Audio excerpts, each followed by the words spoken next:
नमस्कार, राधे राधे एवरीवन। आज हम बात करने वाले हैं एक ऐसे प्राणायाम के बारे में जो आपके शरीर के अंदर की गर्माहट और आपका शरीर अगर पित्त प्रधान है या फिर आपके शरीर में ब्लड का प्रेशर हाई रहता है, यानी कि आपको हाई बीपी की समस्या है, तो आपके लिए ये प्राणायाम बहुत ज़्यादा लाभदायक सिद्ध होने वाला है। और आपका शरीर और आपका मन बहुत ज़्यादा तनाव में रहता है और बहुत ज़्यादा आप अंदर से गर्माहट फील करते हैं और गर्मी के कारण आपके शरीर में दर्द या पूरे शरीर में जलन रहती है, तो भी इस प्राणायाम के द्वारा आप लाभ ले सकते हैं। अब जानते हैं इस प्राणायाम का नाम और इसका काम। तो सबसे पहले इसका नाम है चंद्रवेदी प्राणायाम। तो हमारे शरीर में दो नाड़ियाँ होती हैं, जैसे हमारा राइट नॉस्ट्रल है, इसे हम कहते हैं सूर्य नाड़ी, और जो हमारा लेफ्ट नॉस्ट्रल है इसे कहते हैं हम चंद्र नाड़ी। तो चंद्र नाड़ी से हम यहाँ पर सांस लेने वाले हैं। तो धीरे धीरे हमने राइट को थंब से बंद करते हुए लेफ्ट से धीरे धीरे जब हम सांस लेंगे और राइट से धीरे धीरे छोड़ देंगे। इसी प्रोसेस को आपने बार बार दोहराना है। लेफ्ट से फिर से सांस लेते हुए फिर इसे बंद करके राइट से धीरे धीरे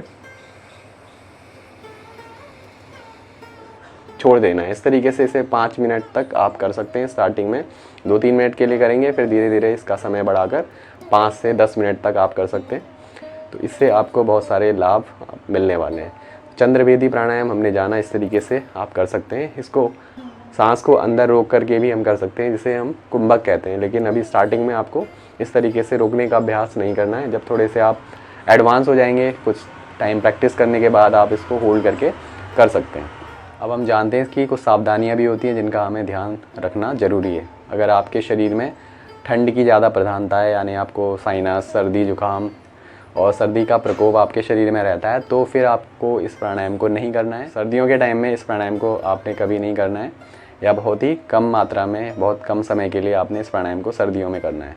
नहीं तो आपने अवॉइड ही करना है अगर आपको सर्दी, जुकाम इस तरीके की अगर समस्याएँ हैं तो। लेकिन अगर आपका ब्लड प्रेशर हाई रहता है और आपके शरीर में फिर भी गर्मी रहती है, तो फिर आप इसको सर्दियों में भी कर सकते हैं कुछ टाइम के लिए। और अगर आपके शरीर में ब्लड प्रेशर लो रहता है तो भी आपने इस प्राणायाम को नहीं करना है, क्योंकि इस प्राणायाम को करने के बाद आपका ब्लड प्रेशर और डाउन जा सकता है। इसलिए उस टाइम पर भी इस प्राणायाम को आपने अवॉइड करना है।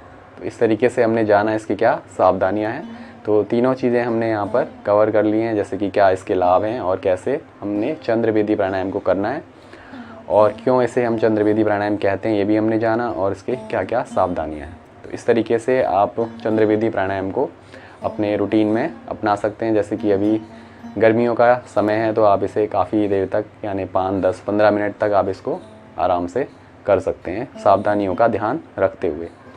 तो मिलते हैं अगली वीडियो में अगले टॉपिक के साथ में। तब तक के लिए बाय एंड टेक केयर। नमस्कार।